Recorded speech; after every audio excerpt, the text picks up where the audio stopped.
মানকচুর পাতা দিয়ে বানিয়ে ফেললাম সর্ষে পোস্ত দিয়ে ভাপা চিংড়ি। তো কারা কারা খেয়েছো, আশা করি সবাই খেয়েছো।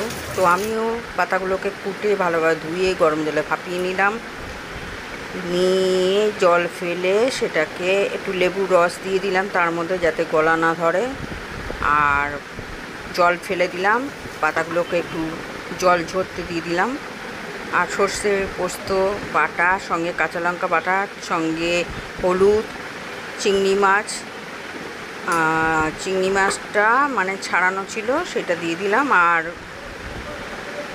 তোমার লঙ্কার গুঁড়ো, নুন, চিনি পরিমাণ মতো সব দিয়ে দিলাম। কচু ভাপিয়ে রেখেছিলাম কচু পাতা, সেটাও দিয়ে দিলাম। আর ওপর থেকে নুন চিনি তো দিয়ে দিলাম, সর্ষের তেলও দিয়ে দিলাম।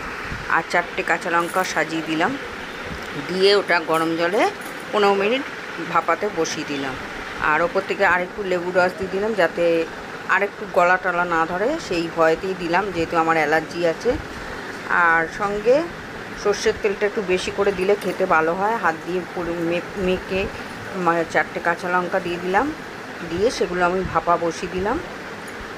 তো জলে 15 মিনিট গরম জলে ভাপা করতে দিয়ে দিলাম। আমি তো বলেছি আমার সব রান্নার তেল লাগে, আর তেলটা দিলে একটু ভালো খেতেও হয় ভাপা টাপাতে, তাই ঢাকা দিয়ে বসিয়ে দিলাম। 15 মিনিট পর আমি নামিয়ে নিলাম। আর দেখো আমার সর্ষে পোস্ত দিয়ে কচু শাক দিয়ে চিংড়ি মাছ তৈরি হয়ে গেল। তো আজকের মতো টাটা, পরের ভিডিও নিয়ে আবার হাজির হয়ে যাব।